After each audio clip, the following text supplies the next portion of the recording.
Suamiku ternyata orang kaya. Bagian 2. Pagi yang begitu indah, dengan aroma tanah setelah hujan.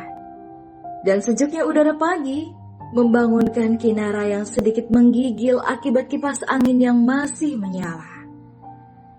Kinar meregangkan tubuhnya sejenak, lalu segera beranjaklah dia, mematikan kipas angin di atas meja, lalu berjalan keluar.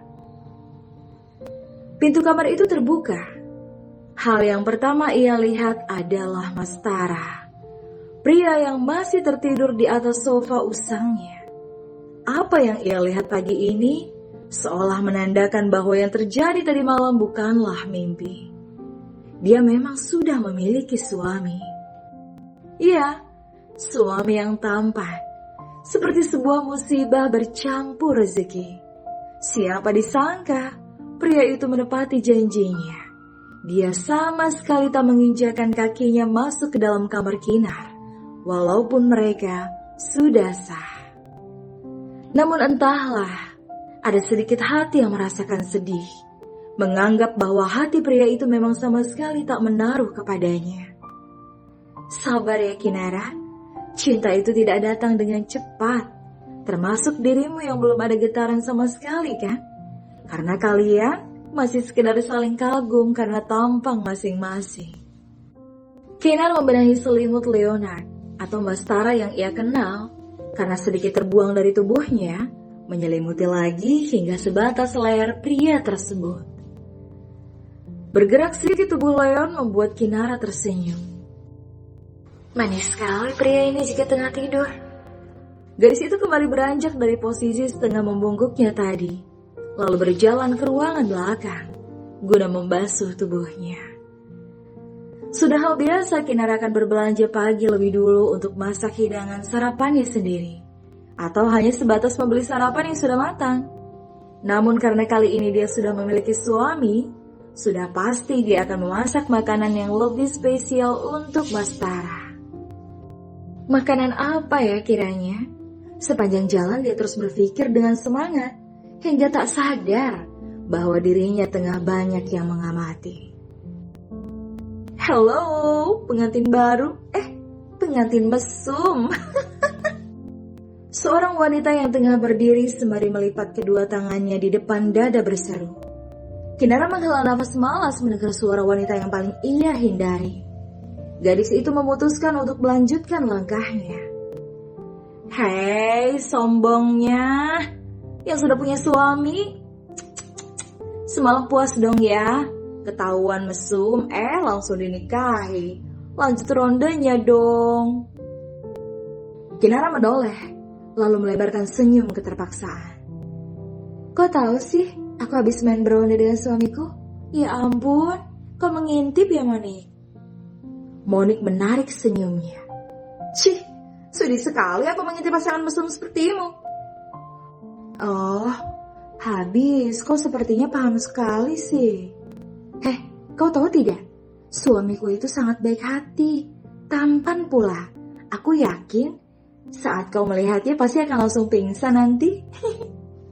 Hai Kinara, pria seperti apa sih suamimu itu? Sudah pasti pria hidung belang yang biasa mampir di warungmu kan? Aku yakin tidak hanya ada satu pria yang biasa kamu layani. Namun sepertinya pria yang menikahimu semalam sangat tidak beruntung ya, karena digerebek. Kasihan sekali. Kinara mengepalkan satu tangannya, namun bibirnya masih tersenggih. Kau memperhatikan sekali diriku ya Monik, jadi terharu deh. Gadis murahan sepertimu memang sering menjadi trending topik para ibu-ibu saat bergosip. Siapa yang tidak tahu kebusukanmu itu? Yang membuka jasa plus-plus berkedok jualan kopi dan mie instan rebus. Ya ampun, ya ampun. Tapi sepertinya kali ini kau tidak bisa lagi menjajakan tubuhmu itu ya. Ingin sekali kau robek mulutmu itu, Monik. Astaga. Kinara menghela nafas. Aduh, tidak kusangka menikah itu nikmat juga loh, Monik. Kau pasti menyesal sekali karena tak jadi menikah ya. Kasian. Kau pasti sangat iri saat ini karena aku tak perlu gembar-gembor sudah bersuami duluan dong. Cih, bangga gitu menikah karena mesum. Jijikan. Bangga tidak ya? Habis suamiku tampan dan menggemaskan sih. Oh iya, perawan tua. Maaf ya, aku tidak bisa berlama-lama meladeni mulut rusakmu itu.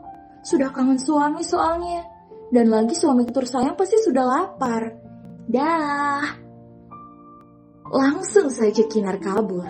Karena ia tidak ingin urusannya dengan makhluk penggila gosip itu semakin panjang. Cih, dasar wanita murahan yang kotor. Monik menghentakkan kakinya lalu masuk ke dalam rumah dengan perasaan jengkel.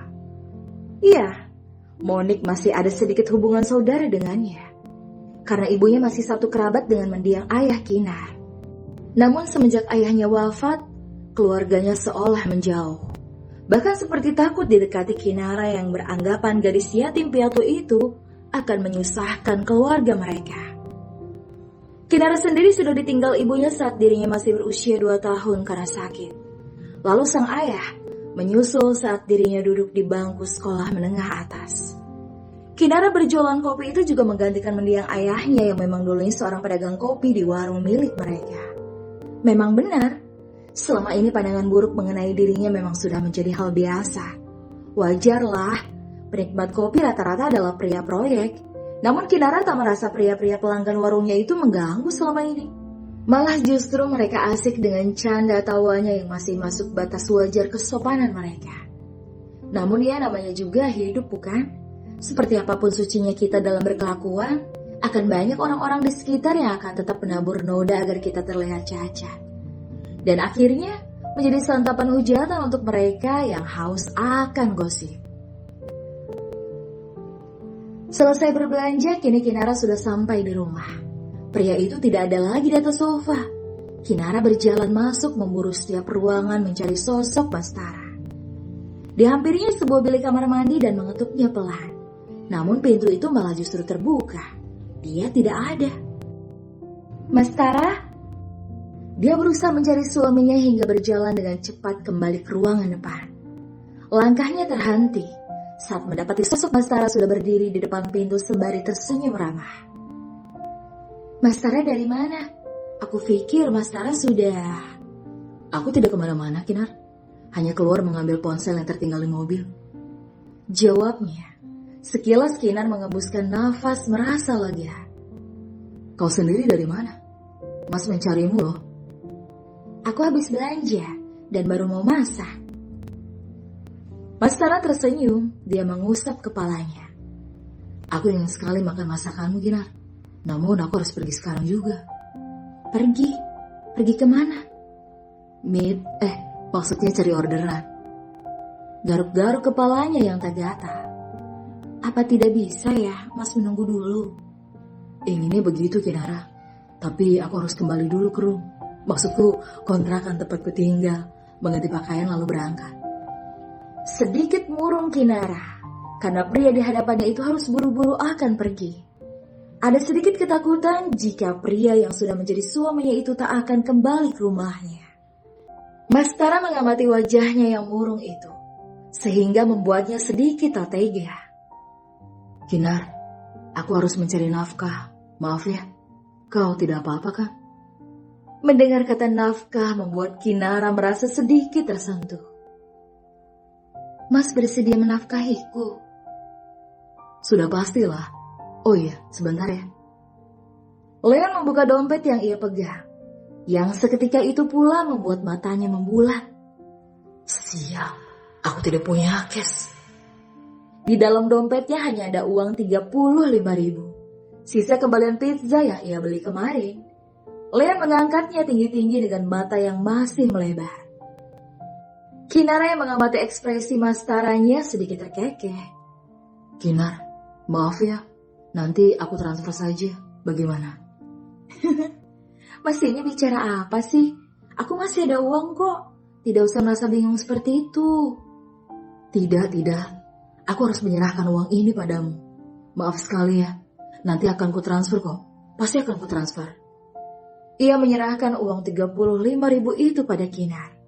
Sedikit tersentuh Kinara saat menerima uang pemberian Bastara. Walau receh. Mas, uang ini lebih baik dipakai Bastara saja. Untuk sarapan Bastara. Ini, ambil. Jangan, aku masih ada uang kok. Kau pegang saja.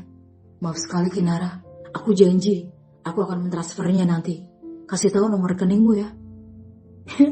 Santai saja mas, beneran deh. Kinar masih ada uang kok. Tapi... Dering ponsel membuat kata-kata Leon terputus. Duh, Ivan sudah menelponku.